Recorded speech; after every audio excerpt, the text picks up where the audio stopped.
అధికార పక్షాలకైతే తీవ్ర వ్యతిరేకత ఉంది ఇప్పుడు. అటువంటి దాన్ని క్యాష్ చేసుకుంటాయి ఈ పార్టీలు అంటున్నాను. పట్టించుకోరండి, జనం పట్టించుకోరంటే. జనం ఎప్పుడు పట్టించుకుంటారంటే ఒక ఎమోషన్, టెంప్టేషన్ ఉండాలి. యాంటీ జగన్, యాంటీ తెలుగుదేశం ఉన్నారనుకోండి, అప్పుడు ఆల్టర్నేటివ్ లేదు కాబట్టి వీళ్ళ కేసు చూడాలి.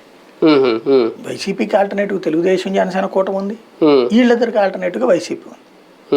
మధ్యలో ఇంకా భారతీయ జనతా పార్టీ కూడా అటో ఇటో తేలిపోబోతుంది. కాబట్టి ఈ దశలో ఎందుకు వేరే వాళ్ళు ఇన్వాల్వ్ అవ్వాలి? అంటే వాళ్ళందరూ కలిస్తే ఆల్టర్నేటివ్ ఏదో ఒకటి కావాలి కాబట్టి కొత్త పార్టీలు ఏమైనా కనిపిస్తాయి, కాలక్షేపంగా ఉంటాయి అంటున్నా. పెద్దల్లో జనంలోకి పెద్దగా వెళ్ళవు.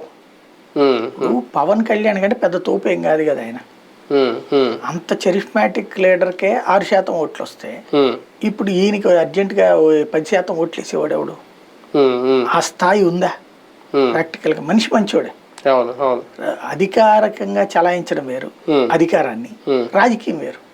రాజకీయంలో వర్కౌట్ కాదు వీళ్ళకి. అంటే వాస్తవానికి నిజంగా ఇండిపెండెంట్ గా కూడా పోటీ చేయొచ్చు. పార్టీలు పెట్టడం అంటే ఓట్లు చేల్చడానికైనా లేదు. నేను చెప్పాను కదా, అక్కడ దాంట్లో ఇద్దరు పోటీ చేయాలంటే కొద్దిగా ఇబ్బంది అవుతుంది కాబట్టి చేస్తుంది అది.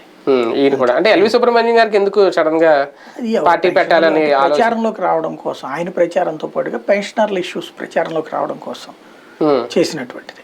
అంటే ఏదో పార్టీకి సపోర్ట్ చేయొచ్చు, ఈయనకి ఏదో టీడీపీ సపోర్టర్ అనేవారు. అప్పుడు మళ్ళీ పార్టీలు ముద్ర పడిపోతుంది కదా, ఆయనకి అటో ఇటో వెళ్ళడం ఇష్టం లేదు. ఒకసారి ముద్ర పడిపోతే శాశ్వతంగా అట్టగా ఉండాల్సి వస్తుంది.